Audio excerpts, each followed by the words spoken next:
Buenas noches, bienvenidos a Opinión Libre. Hoy empezamos la semana con un invitado muy especial. Él es el doctor Pablo Sukayama. Él es director del proyecto de vigilancia genómica del COVID-19 acá en el Perú. Y con él vamos a tratar el tema, el virus COVID por dentro, para lo cual vamos a darle la bienvenida acá al estudio.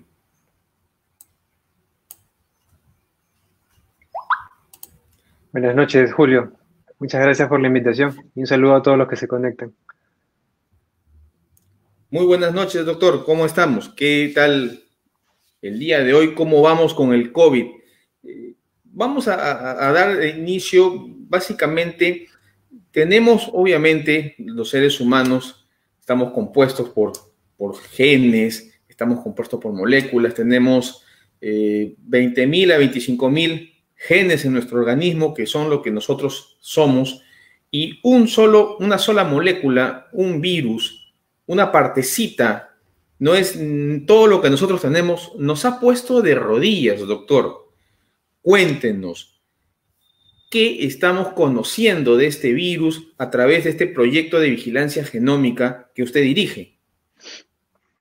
Excelente pregunta y es bien irónico esto, ¿no? De que un virus, una partícula tan pequeña, haya paralizado todo el planeta. Pero ese es el poder que tienen los virus, ese es el poder que tienen los patógenos y creo que hay que ir conociendo sus efectos, ¿no? Porque estas cosas van a ser cada vez más frecuentes. Pero ¿qué podemos saber sobre este virus? Poco y bastante a la vez. Poco porque virus nuevo. O sea, no existía antes de 2019, simplemente algo así no existía en la Tierra, entonces no había nadie estudiándolo. Entonces, desde el momento que se han empezado a reportar los primeros casos en China hasta hoy, 7 meses más adelante, se ha empezado a estudiar mucho sobre la biología del organismo y a partir de eso, mucho sobre cómo causa la enfermedad y cómo se transmite entre distintas personas. Mucho de esto y lo que estamos tratando nosotros de hacer en la Universidad Cayetano Heredia es entender al manual de instrucciones del virus, que es lo que nosotros llamamos el conjunto de genes, el genoma. Y si bien conocemos al genoma humano, usted lo ha dicho, es el set de instrucciones que está presente en todas nuestras células. El genoma del virus, por ser un organismo mucho más pequeño, es mucho más pequeño, mucho más chiquito. Es una combinación de unas 30.000 letras. Y a partir de eso, esas 30.000 letras dictan todas las instrucciones que necesita el virus para infectar una célula, para replicarse, para transmitir y para buscar un nuevo hospedero. Entonces, estamos tratando de entender esta secuencia de 30.000 letras y ver cómo es que va cambiando a lo largo del tiempo. Conforme en los últimos meses que ha entrado el virus al Perú, podemos ver que el virus va mutando muy lentamente y puede ir variando hacia distintas formas y se van generando distintas variantes. Entre estos hay variantes peruanas que ya están circulando y que es posible que en algún momento se vuelvan más transmisibles o tal vez más virulentas. Entonces, de eso trata el proyecto que tenemos en marcha, de hacer la vigilancia y de distintas partes del Perú ver qué virus están circulando y cómo están mutando y cómo se están transmitiendo en la población. Y esto nos ayuda tal vez a tomar mejores decisiones y andar más informados a la hora de hacer el seguimiento de los casos y de los contactos. Doctor, acá me viene una pregunta. Usted al hablar de las características propias del virus, porque obviamente una vez que un virus entra al organismo, muta. Definitivamente esto es así, lo mutan y empiezan a tomar otras características conforme a lo que usted nos está diciendo, y que pueden ser más virulentos o menos virulentos. Por el momento, al comienzo era público que habían pues llegado al Perú distintas cepas de europeas, algunas de la China directamente, porque justamente en el país ya la gente hace comercio con China o va de turismo a Europa. Hoy por hoy, tengo entendido que ustedes el 17 de julio tuvieron las primeras muestras y de repente estos primeros resultados, tal vez podría haber algún primer resultado, estaríamos hablando de una cepa distinta a las cepas chinas, a las cepas europeas o incluso a las norteamericanas, y hay alguna característica propia del virus ya aquí en el Perú, o todavía están descifrando este virus aquí en el país. A ver, nosotros lo que queremos con este proyecto es procesar al menos 1.000 muestras de pacientes infectados con COVID. ¿Por qué? Porque si bien es un solo virus, es un solo genoma, como usted ha dicho, con el tiempo se van formando distintos linajes. Ese es el término que prefiero usar, linajes versus cepas, porque funcionalmente, hasta ahora lo que hemos visto es que si bien hay variantes distintas con mutaciones en el código genético, no tienen características distintas. Aún no hemos visto estos casos de que sea más mortal, más virulento o más transmisible. Entonces, todas las variantes que se han generado se comportan más o menos igual, pero sí sabemos que hay unas de tipo europeo, de tipo americano, de tipo chino. Y vemos, al menos de los primeros 50 casos que hemos analizado, que los casos que entraron a Perú en marzo, la gran parte de ellos se parecían a lo que ya estaba circulando en Europa. Pero también parece que han habido ingresos por China, como no es difícil descartar esa opción. Entonces, Lima, al ser un centro de comercio, de turismo, de negocios de la región, entonces trae gente de todas partes y a través de los aviones es que ha entrado. Todavía no vemos mutantes más peligrosos, pero tarde o temprano pueden aparecer. Tarde o temprano también nosotros vamos a tener una vacuna, que es lo que todo el mundo está esperando que aparezca pronto. En el momento que nosotros introduzcamos una vacuna, estamos introduciendo una presión al organismo para que mute nuevamente. Entonces, en algún momento van a haber versiones, variantes, linajes del virus que pueden escapar a la vacuna o pueden escapar a los fármacos que nosotros introducimos. Entonces, tenemos que estar pendientes de ver cuáles son esas poblaciones y ver si es que aparecen en el Perú. Y por eso la importancia de mantener este sistema de vigilancia, no solamente ahora que estamos en el pico de la pandemia, sino en los siguientes años. Tenemos virus para varios meses y varios años más, probablemente. Entonces es bueno que conozcamos bien al enemigo y que tengamos un seguimiento adecuado de las variantes que se van generando en el Perú. Por lo que lo entiendo entonces, estos primeros resultados, que todavía son, digamos, una base de 50 muestras, es decir, que lo que tenemos moviéndose al menos por el momento no es ni peor ni menos virulento de lo que hay en el mundo y todavía detecta un linaje particular en el Perú. Esto quiere decir que, bueno, las investigaciones que están haciendo en los distintos países con el tema de la vacuna, al momento que sea usado en el país, va a tener un resultado positivo en todo caso. Esa es la línea de pensamiento lógica, ¿o estoy equivocado? No, es correcto. Y eso da muchas esperanzas, porque los virus siempre mutan, es parte de la naturaleza de los virus, pero algunos mutan más rápido que otros. Se ha visto que este virus, oficialmente el virus se llama SARS-CoV-2, que es el virus que causa el coronavirus, tiene una tasa de mutación la mitad del resto de virus que le conocemos, de los parientes.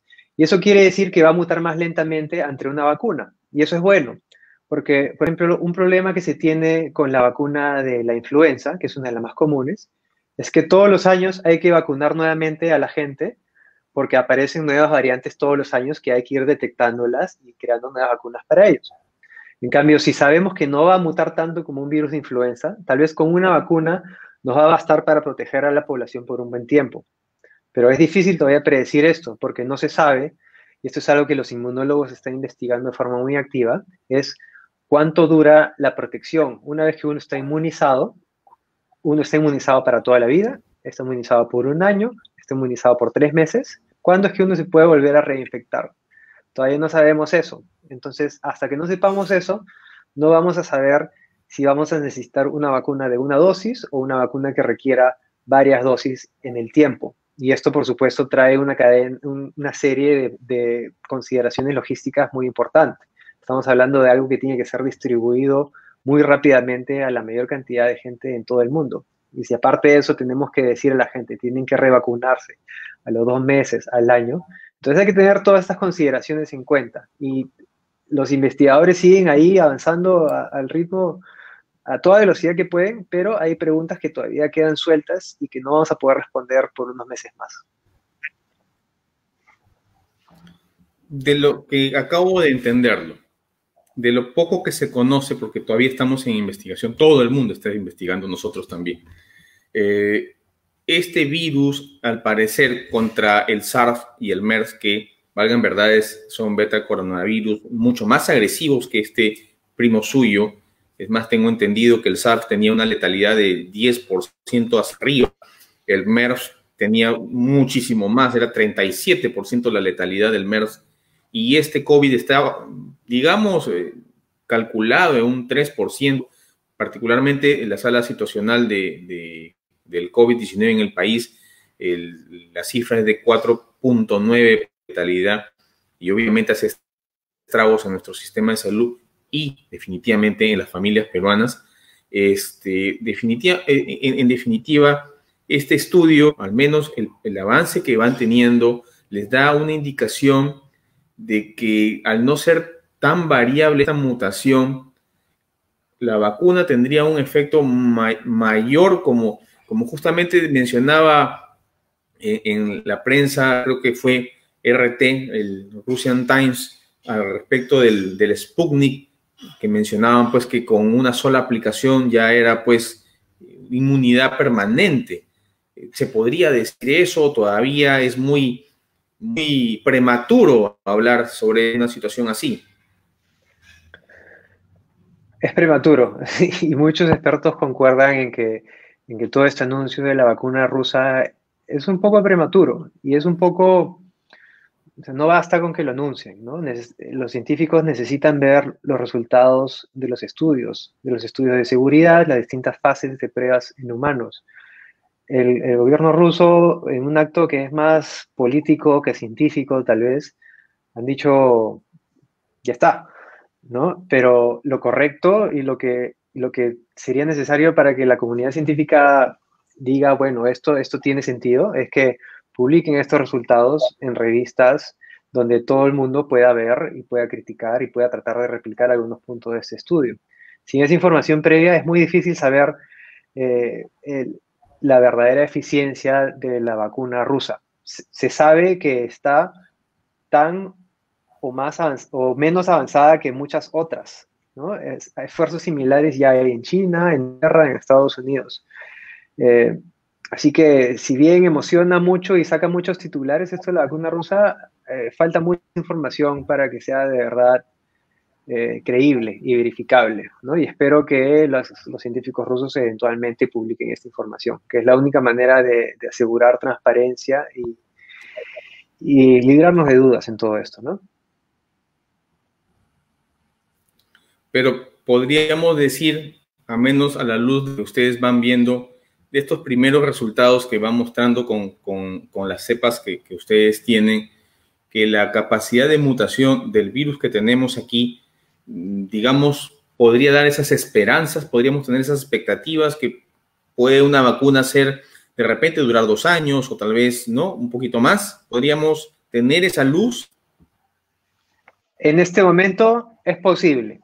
Es difícil asegurar porque nadie ha podido hacer estos estudios de cuánto dura la inmunidad, porque son estudios que lógicamente deberían hacerse un seguimiento a lo largo de 1, 5, 10 años. Entonces no vamos a saber eso hasta dentro de mucho tiempo. Entonces hay un balance bastante fino entre esto de sacar la vacuna rápido para que todos se beneficien, pero a la vez asegurarnos que la vacuna que salga es eficiente, es segura y su producción puede ser escalable a varios miles de millones de personas en todo el mundo. Y esto es un desafío enorme y es un desafío que la gente que estudia vacunas nunca ha visto antes. Normalmente estos procesos para llevar una vacuna de idea a distribución mundial es 10, 15 años en promedio. Lo que se está tratando de hacer en esta carrera frenética de la vacuna es que 150, 170 laboratorios están corriendo para ser los primeros y los que lo saquen tal vez en 2020. Entonces, mucho cuidado con eso de de ser el primero, porque probablemente los primeros no han cumplido necesariamente con todos los pasos de seguridad, o lo están haciendo de una forma modificada a la que hay que prestar mucha atención. Pero sí, la evidencia dice que es probable que que la inmunidad que se genera a través de una vacuna proteja a lo largo del tiempo. ¿Cuánto? Todavía no podemos saber, y eso se sabrá en los estudios que salgan recién el siguiente año. Pero hay una esperanza de una vacuna, y por la cantidad de gente que está persiguiéndola, y por la cantidad de recursos que se están invirtiendo, desde la parte privada hasta los gobiernos, es el esfuerzo cooperativo de investigación más grande en la historia de la ciencia. Entonces, desde la comunidad científica hay cierta seguridad de que sí, se va a llegar a una vacuna eventualmente, ¿no? Pero de ahí a que se demuestre que sea efectivo, hasta que pueda producirse suficiente dosis, hasta que llegue al Perú, hasta que llegue a todas las poblaciones que debe llegar, eso va a tardar mucho tiempo más, ¿no? Y probablemente no va a ser hasta dentro mínimo un año y medio más. Entonces hay que ser realistas con las expectativas y con las cosas que se anuncian en las redes muchas veces.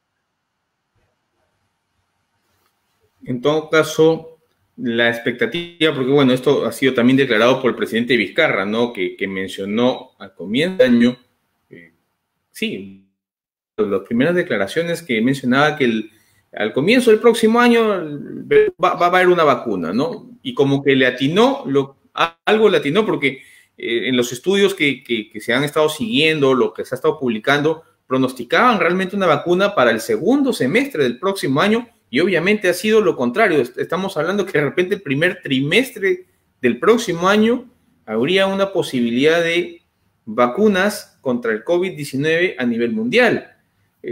Quisiera aterrizar bien esta idea, doctor, en su operación.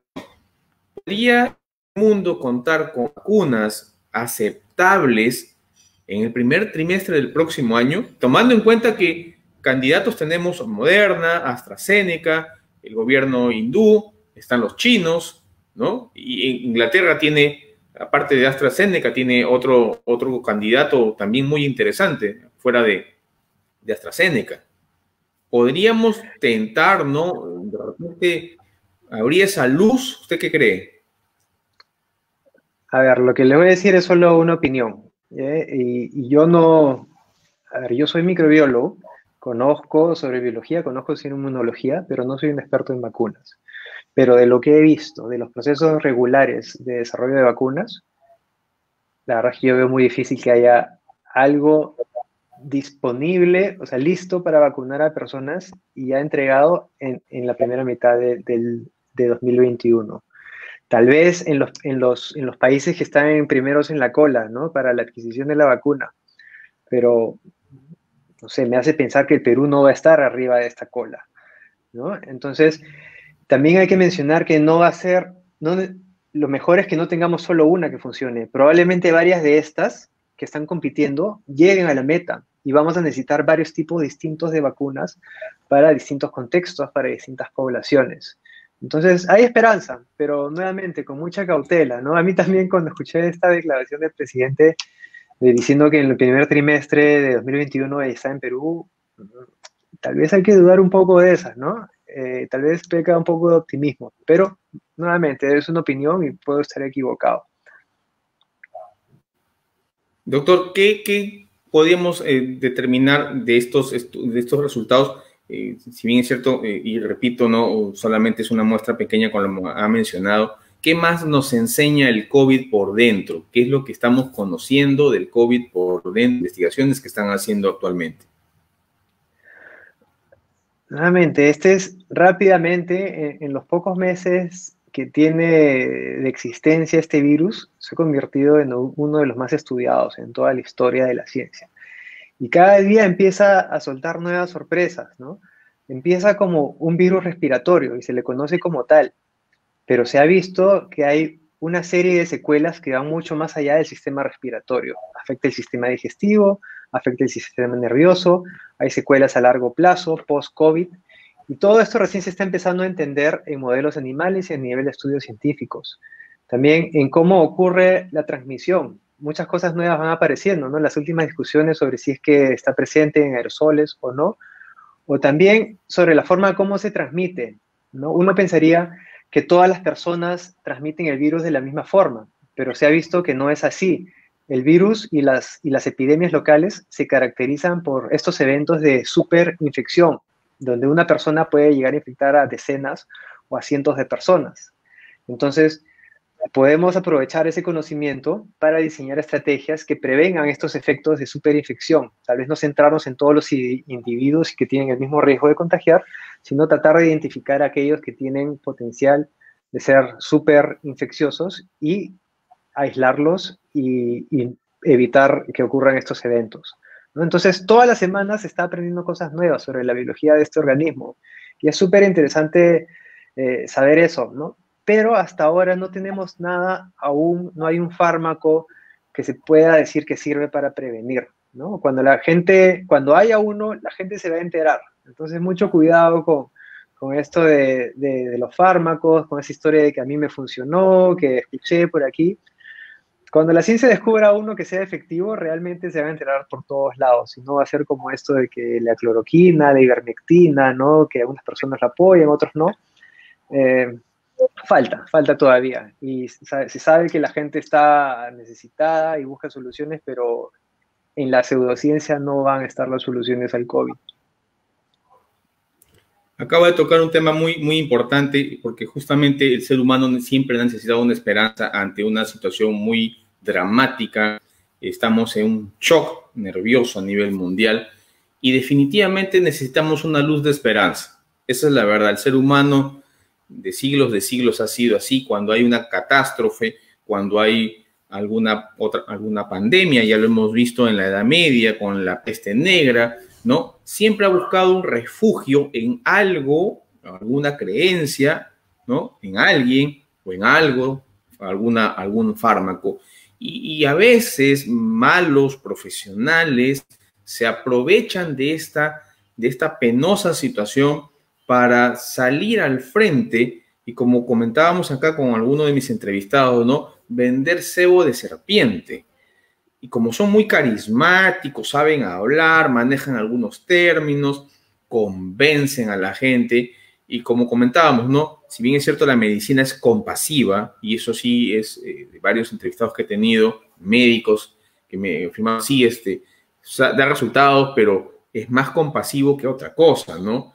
El factor genético tiene un papel bastante determinante, y ya lo hemos visto con el excongresista Mamani, que lamentablemente ha fallecido. Primero le dio a su hermano, el hermano contagia al papá, el papá contagia al otro hermano, y al final murieron los tres. Es una familia que es muy sensible a esta enfermedad, y hay casos que, contra todo pronóstico, como hemos visto públicamente en Tumbes, ¿no? Un joven con sobrepeso mórbido, y contra todo pronóstico sobrevivió. Entonces hay un factor genético en esto muy fuerte, al menos se puede decir, no podríamos afirmar, pero estos vendedores de cebo de serpiente salen a la luz y cautivan con sus mensajes, ¿no? Con sus llamadas, y hacen pues que la gente tome cualquier cosa. Obviamente no podríamos decir qué consecuencias tendrán a futuro, pero caen en estos negocios y lamentablemente es porque necesitan una esperanza. ¿Qué podría usted, desde la perspectiva de la ciencia, decir ahorita a los que nos están siguiendo al respecto de esta situación?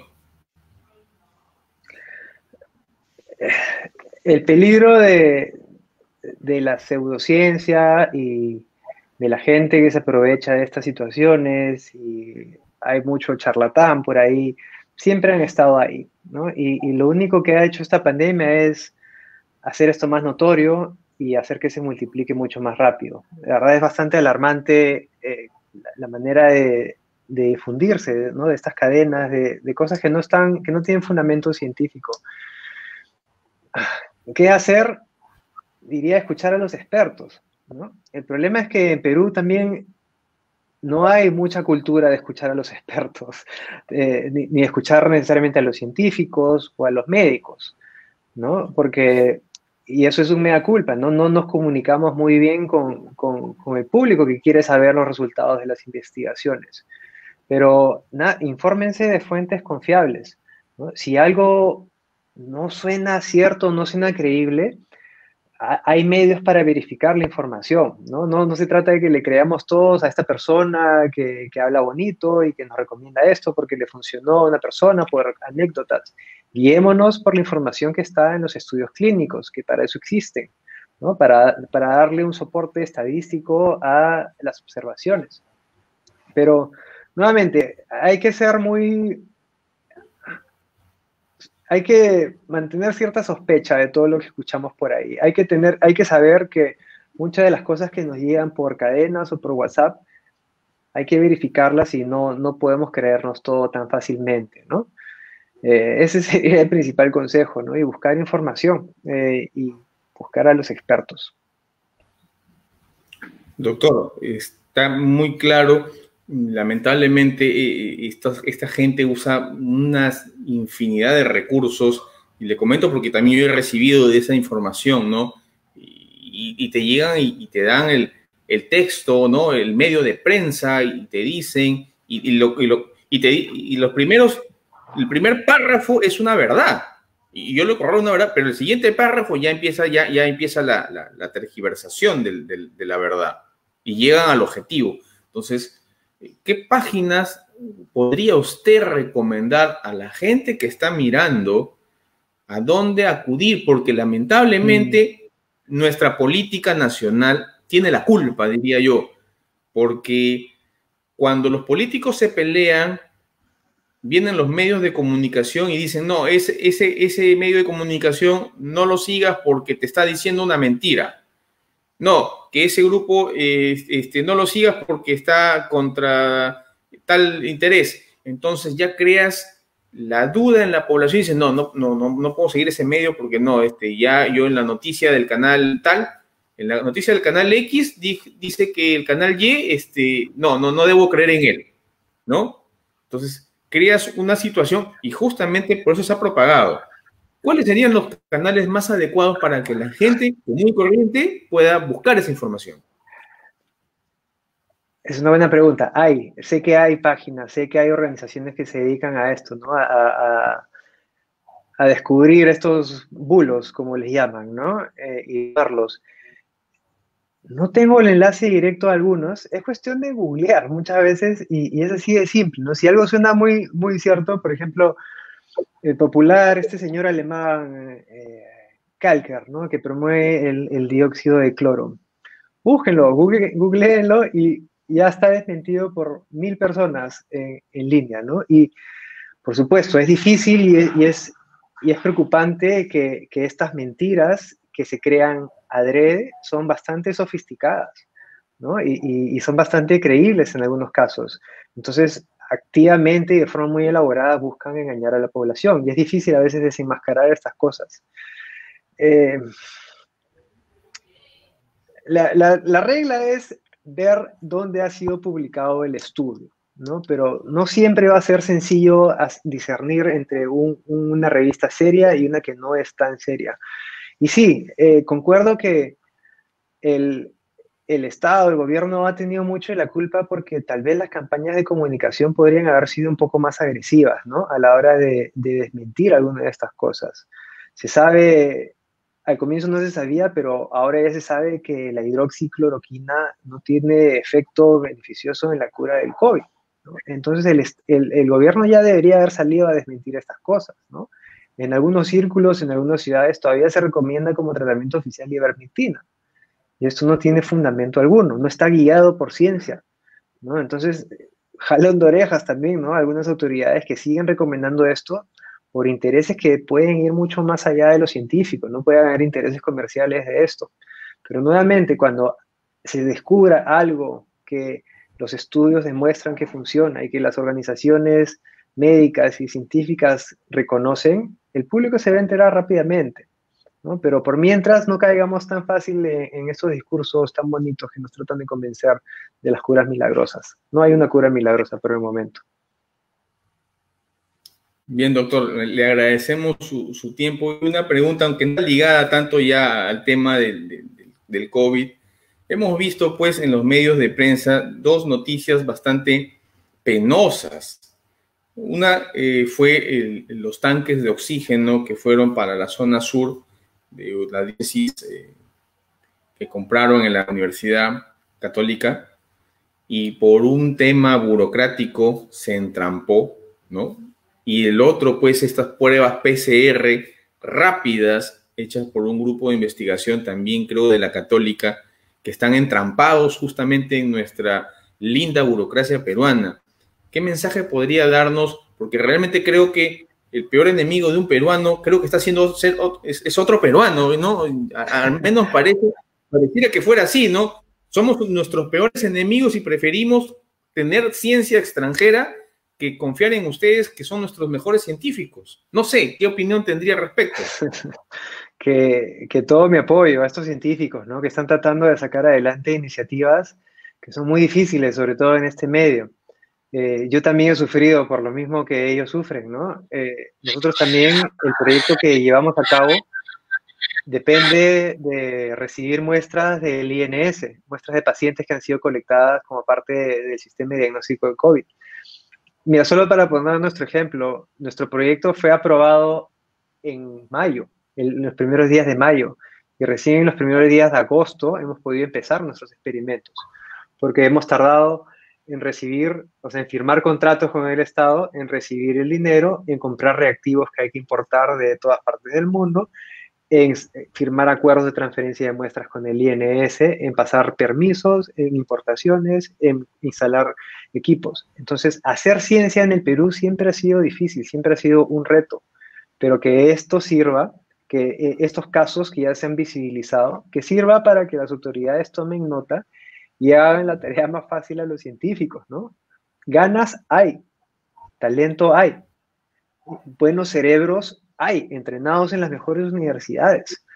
Pero si el sistema gubernamental, la manera como se organiza el Estado y cómo se organizan las instituciones nacionales de investigación, si estas no mejoran, estamos todos perdidos, ¿no? Tenemos todos estos avances, pero usted ha dicho, se ven frenados por problemas de burocracia, básicamente, ¿no? Porque una autorización tiene que pasar por 10 firmas, se requieren 3 reuniones con el comité técnico, no llegamos a nada y deberíamos estar actuando mucho más rápido porque estamos en un contexto de emergencia. Pero el sistema se ha quedado estancado, siempre ha sido, ¿no? Y no está agilizándose en este contexto. De verdad es una pena y ojalá se pueda resolver pronto, pero yo creo que también estamos hablando de problemas estructurales en cómo se organiza la prestación de salud y la organización de la investigación en el Perú.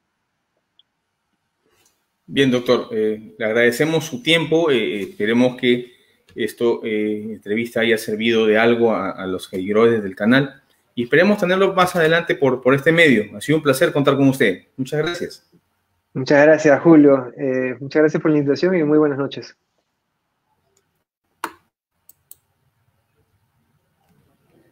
Bueno, amigos, esa ha sido la entrevista con el doctor Pablo Sukayama, director del proyecto de vigilancia genómica del COVID-19. Vergüenza ajena. Lo único que podríamos hacer nosotros humildemente es compartir esta información, compartan y comenten, síganos en YouTube e Instagram y hagan que este video llegue a alguna autoridad para que entienda que se necesita apoyar a nuestros científicos peruanos que dan todo por el país sin pedir mucho a cambio. Bueno, de mi parte, hasta mañana y mañana, ya saben, tenemos una conversación con la educación pública. No se olvide. Muy buenas noches.